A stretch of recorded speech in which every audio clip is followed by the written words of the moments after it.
name is Soya Khan, and I live in a small town near the hills. I am 32 years old, and life has taught me many lessons.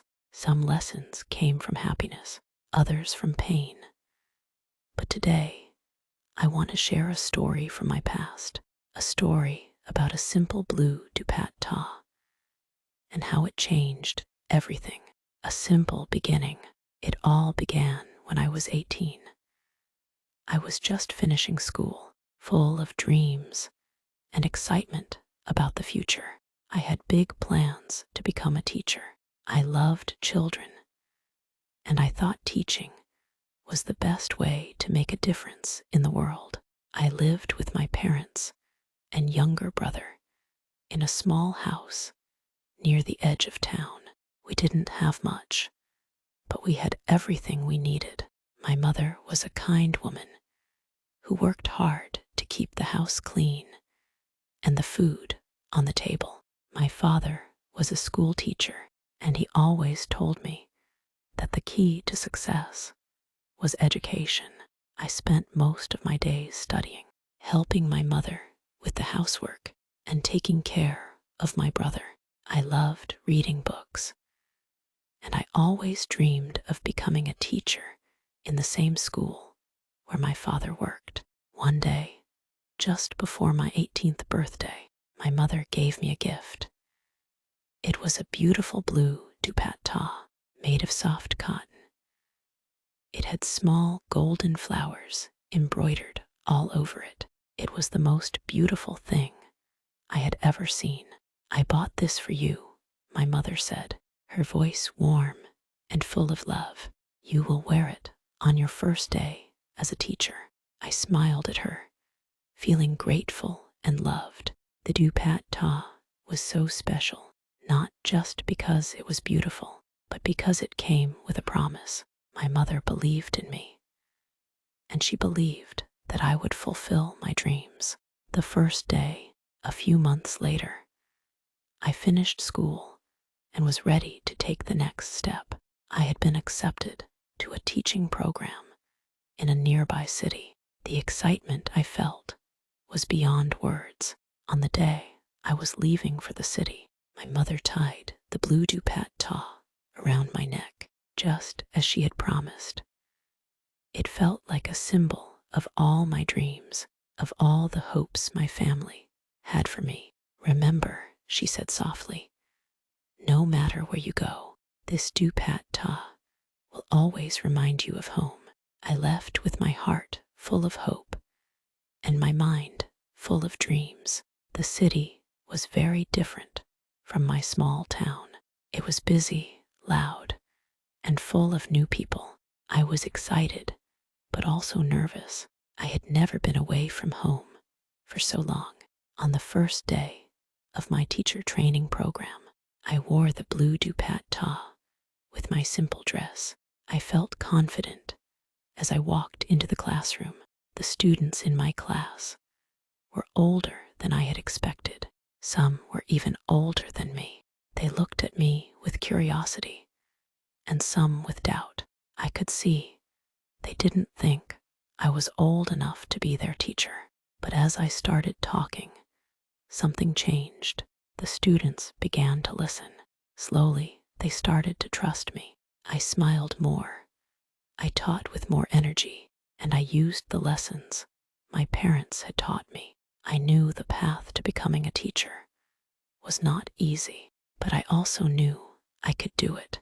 At the end of the day, I felt exhausted but happy. I sat in my room, looking at the blue Dupatta. I thought of my mother and how she believed in me. That belief gave me strength. Love and loss. A few years later, something unexpected happened. I met a young man named Samir. He was kind, gentle, and he made me laugh. We had many things in common. We both loved books. We both dreamed of making the world a better place, and we both wanted to live simple, peaceful lives. We started spending more time together. We talked for hours, shared our hopes and dreams, and began to care for each other deeply. Samir became my closest friend, and soon he became more than just a friend. We fell in love. I thought that my life was perfect. I had my dream job, a wonderful family, and a man who loved me. On a rainy evening, Samir gave me a small gift. It was a tiny box, wrapped in bright paper. When I opened it, I found a simple silver ring inside. It wasn't very big or expensive, but it was beautiful, just like Samir. He smiled and asked, Zoya, will you marry me? I felt my heart skip a beat. I looked at the ring, then at Samir. He was the person I wanted to spend my life with.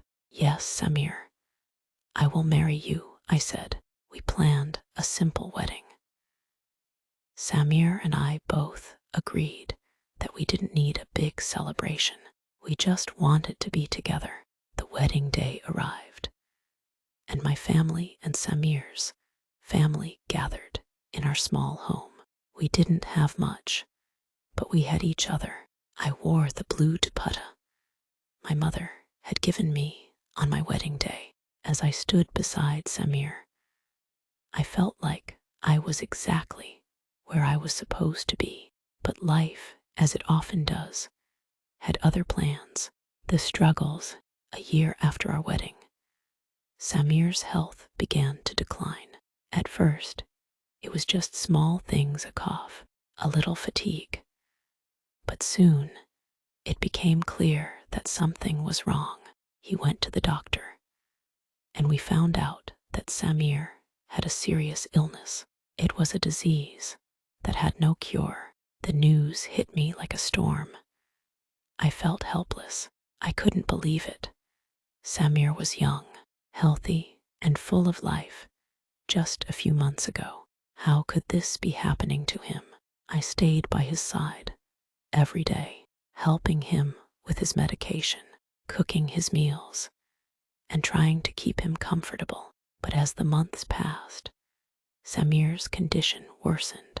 The man I had married, the man who had once made me laugh, became weaker and weaker. It was during one of these difficult nights that I looked at the blue dupatta. I had worn it on the day I met Samir, on our wedding day. And even during those hard days when Samir was sick, the dupatta had seen so much love, happiness, and now pain. It felt like the only thing left that connected me to the good times. The final goodbye. Samir passed away quietly one evening. I was by his side when he took his last breath. It was a peaceful death, but my heart was shattered. I felt like I had lost everything. Samir was not just my husband. He was my best friend, my partner, my everything. The days after his death were the hardest of my life. I didn't know how to move forward. I didn't know how to live without him, but I had to. I had to keep going, for him, for myself, and for the life we had dreamed of.